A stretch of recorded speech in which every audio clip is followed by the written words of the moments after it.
Alright, welcome back to Super Ultra Budget Magic Online. We are playing some standard today. I don't have any blue sources with this opening hand, but I think this is one that I can work with.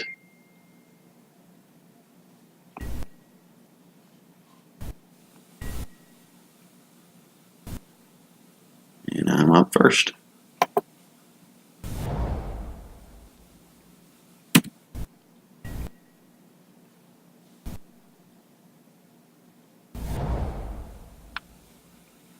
And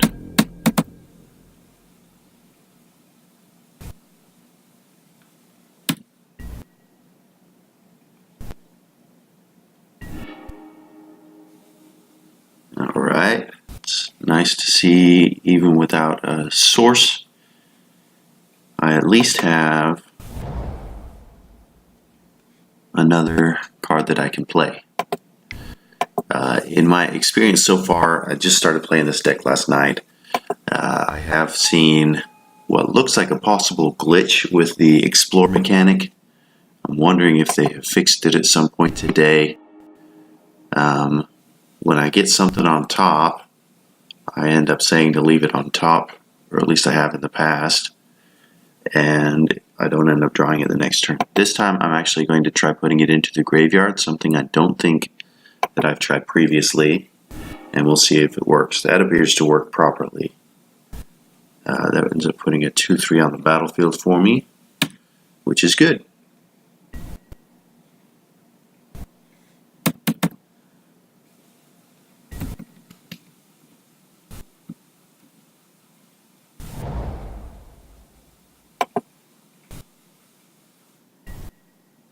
Alright.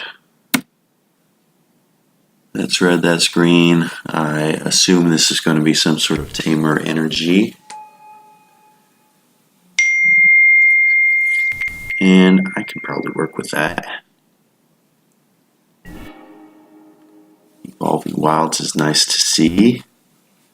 I will go and get me a blue source with this. I could potentially play Ixalan's Diviner first, which is not going to slow me down, and I might just pull a blue land. So this one is up, and let's see what's on top. I really don't mind leaving this on top. Let's see if it stays on top of my library. The +1 counters have been added to creatures appropriately for it so far, and that's good. Island. The print is so small, I'm worried I'm going to pick the wrong land one of these days. And I will... Sure. Still leaves me with a strong blocker. Ixalan's Diviner has got a big old booty. Alright. I'm actually not used to seeing black in Tamer energy. It certainly does provide some good removal. So I lose that card. And I take 2.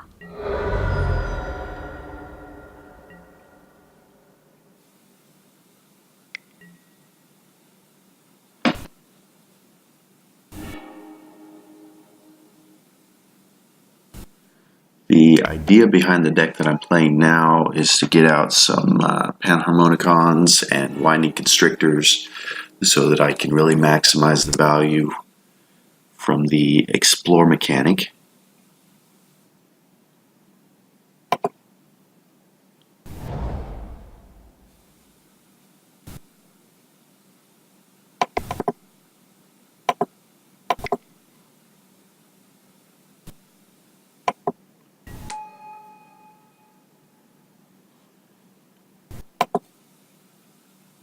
And so far, Panharmonicon has really looked like too much of a do-nothing 4-drop. and I've ended up losing it a couple times to a braid. So right here I've got another swamp in hand. Forest is what I'm going to use the most of, and it wouldn't hurt to have another island, but I will go ahead and pull a forest. I'm not going to swing into his rampager with my squire.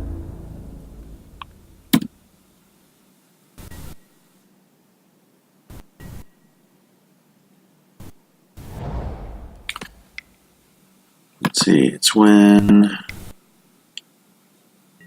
anytime it looks like he can do it. When he deals combat damage to a player is when he gets energy for it. Okay. So that's 2 counters he could potentially put on his cub.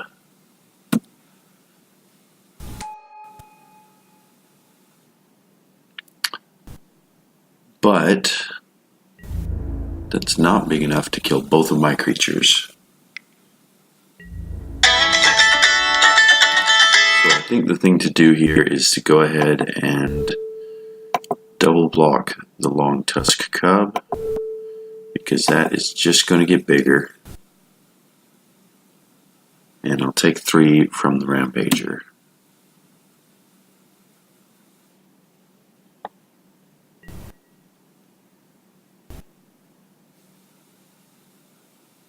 This deck that I'm playing does seem to do some pretty big things, and it gets creatures onto the battlefield pretty consistently.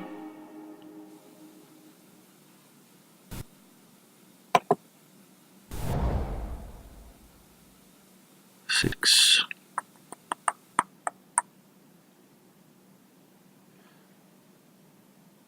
He's got 2 that he can swing with. He would just kill my Nissa if I put it out right now.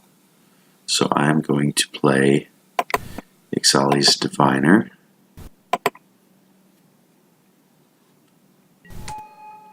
So that I'll have a little more blocking for it.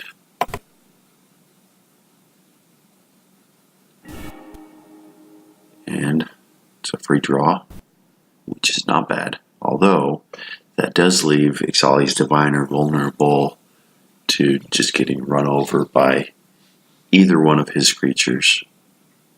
And even if I double block the rampager, it lives at this point. So that part's not great, but we'll take it.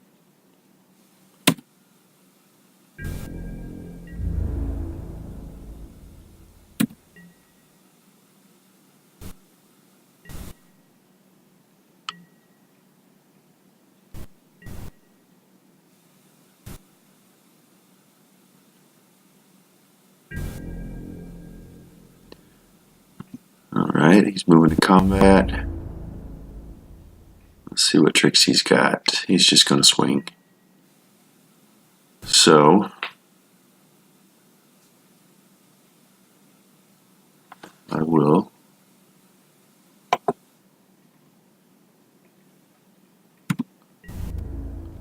block his Rogue Refiner and trade. Seems like a fair trade. We both are putting those out as much for the casting effects.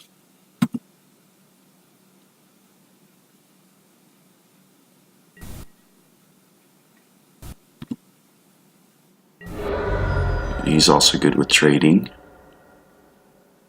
so that takes care of that.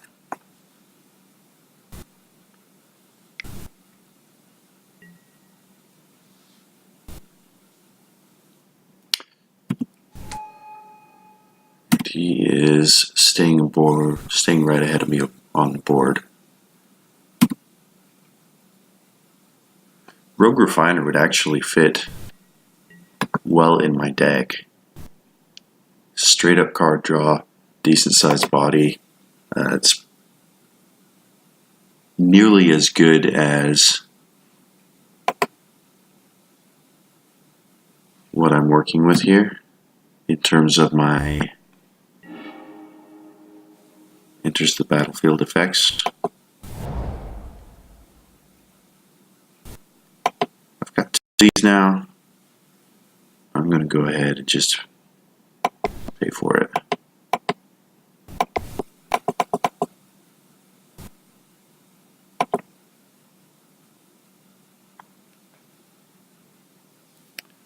Gives me a chance to scry and stack my deck the way I want it.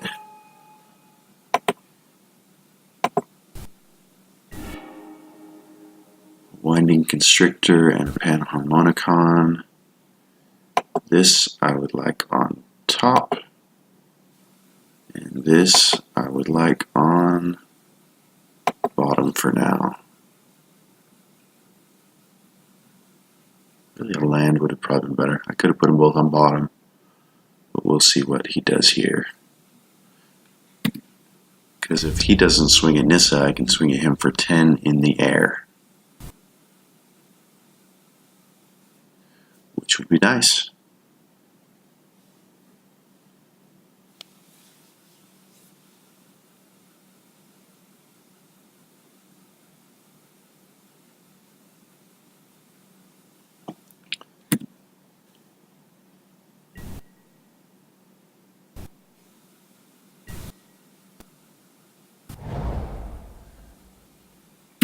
Alright, I'm tapped out. Let's see what he wants to do. He's still got a fistful of cards. And I'm wondering if he's got some really big stuff or what he is trying to do here. I wonder if he may have a glory bringer that he's ready to put out there. I do not have that spell pierce up at the moment. So I lose my one blocker. And he is swinging at me directly.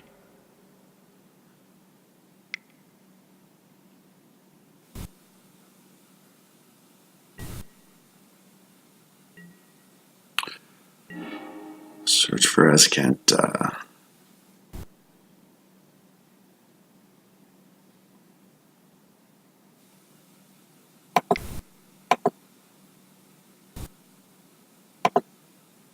There's my Constrictor. He left Nissa open,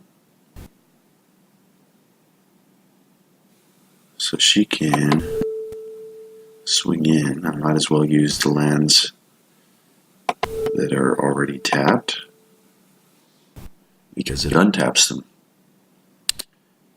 Then I'll go to combat.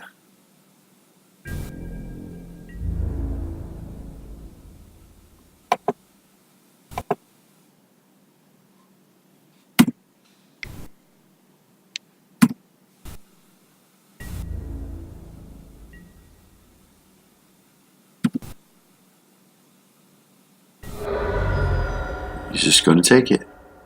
I do have one blocker, and there is potential that he's got tricks up his sleeve. Let's see if he's got some removal for my Winding Constrictor.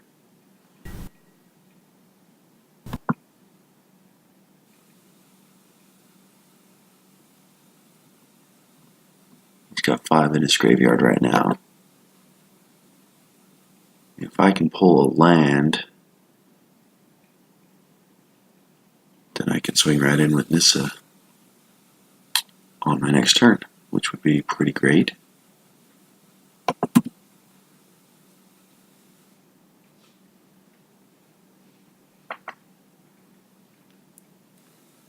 Search for Azcanta is a pretty great card.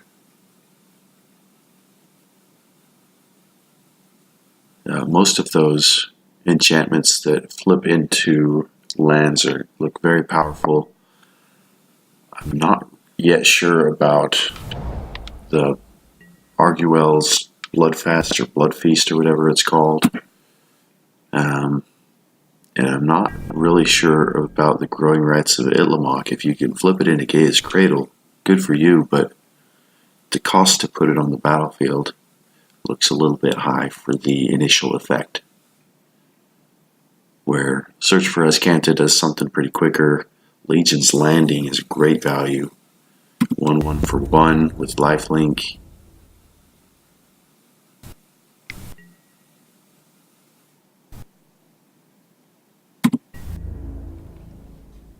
Let's go ahead and block the rogue refiner.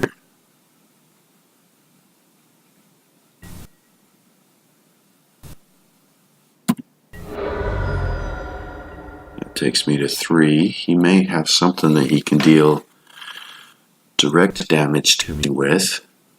He is tapped down far enough. Oh, the Scarab God. Great. I have been wondering about moving Spell Pierce to my sideboard in exchange for... It's still not a flyer, though. So I may still draw a land and be good to go.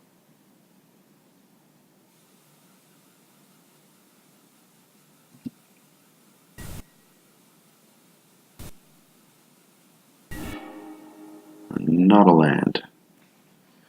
Let's go ahead and take Nissa up.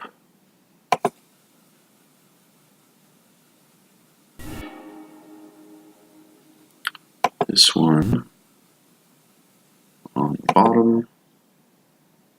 This one on the top. I've got nothing to block with. Yeah, well, I could have tried stacking it differently. Cast the other Nissa bigger and actually got something onto the battlefield.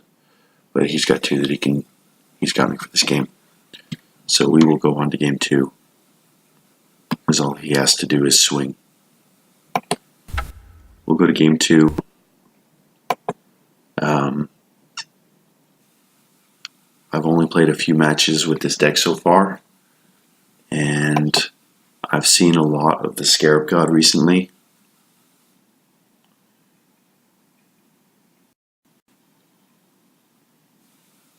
So it may be helpful to have something ready for that. I do like the Winds of Rebuke better than Spell Pierce here.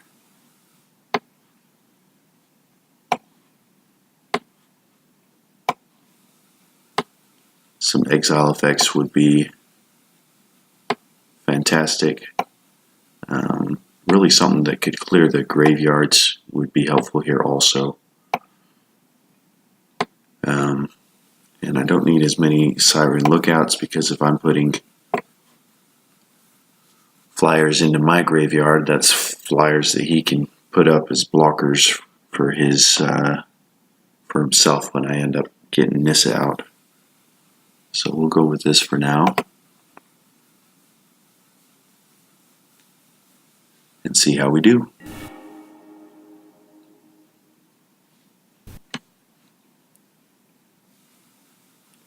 I'll be on the play. I've got all 4 colors. Doesn't get too much better than that. I can keep it.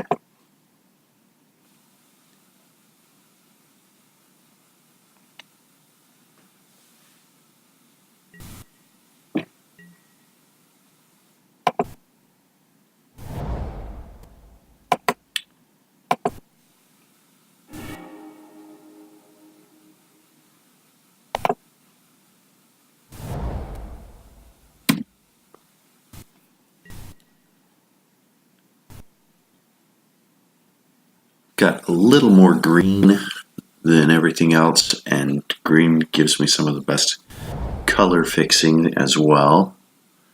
This is a budget deck, so my mana base is not as strong as it could be. Certainly there are plenty of dual land options that are going to be more efficient than having Evolving Wilds to work with.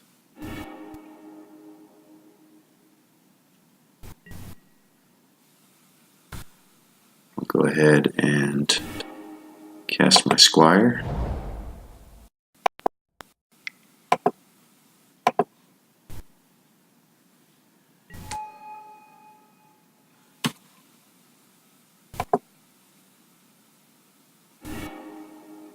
Panharmonicon, I do not need to draw one of those right now.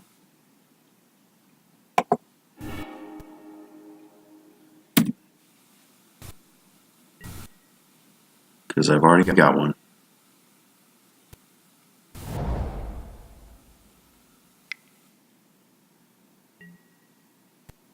Back up. It's fine.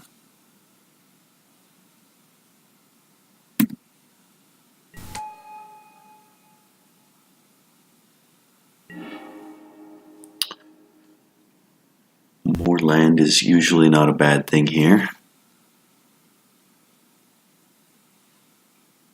I don't want his cub getting any bigger. But if he just pays 2 now, then he's big enough to run over my Seeker Squire, so he'll just get the energy, and I might as well swing in.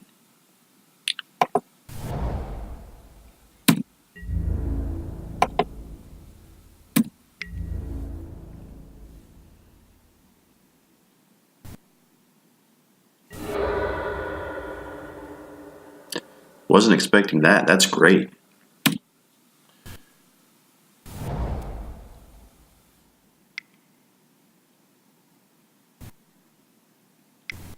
Yeah, I'm not sure why he would have blocked my Squire.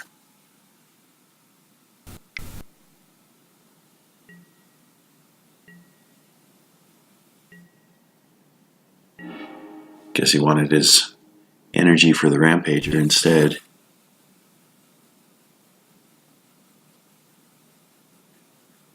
Ends up being kind of a nice trade for me. Armorcraft Judge, I've got enough cards in hand that I think it's going to be more valuable to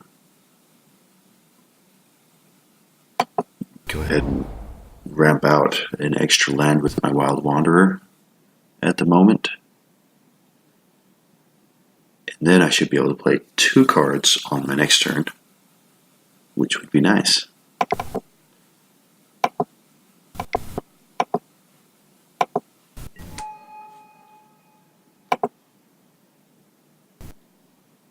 Yes, I would like to use that ability. I'm probably fine with any of my lands right now. I've got 2 of everything else, so I guess I'll use an island. And I'll keep some blockers up for his Rampager.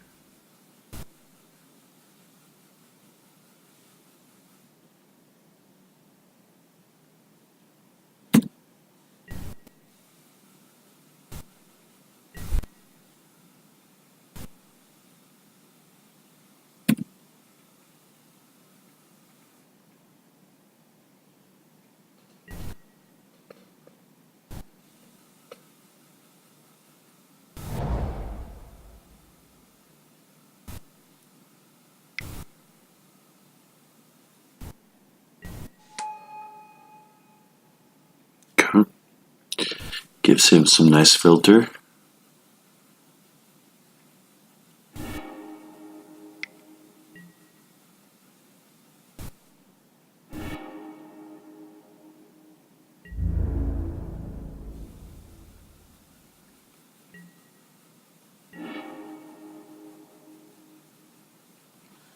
Okay. Another swamp.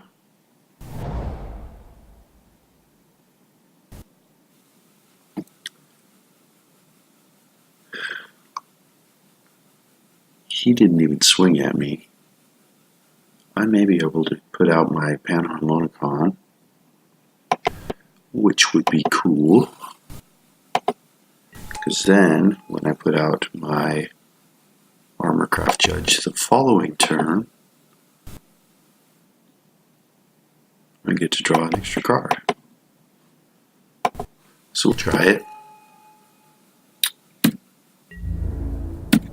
And I don't want to swing into his Rampager.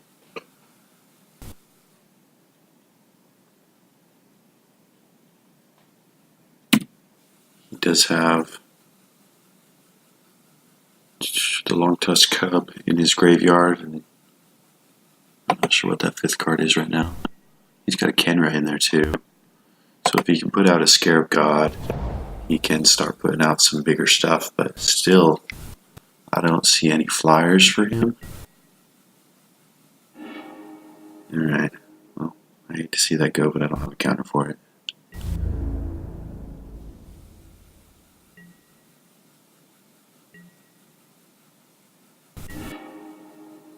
Nice. This is very nice. I've got 7 lands. That's just enough to cast everything. It's also just enough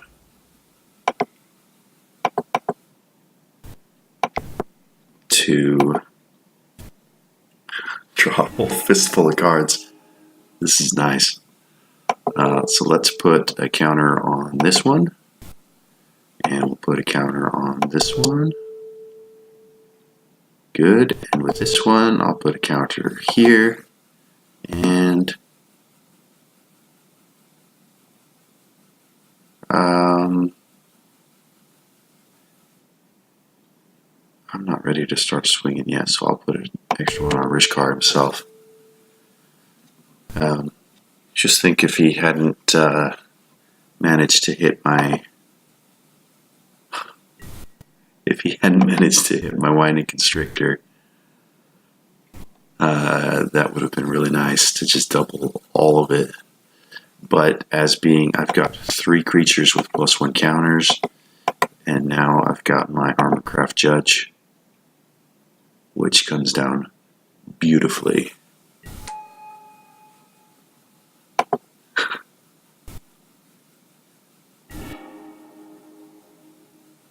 And 3 more.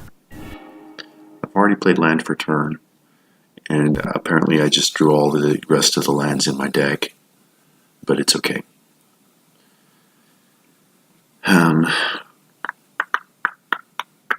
Those 2 do not have summoning sickness, but I'm going to keep everything back for the moment.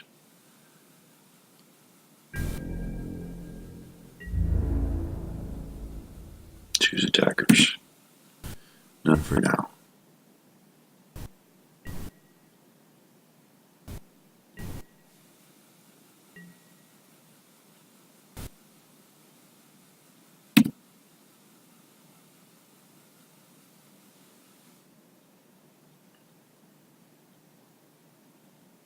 How great would another armorcraft judge be right now?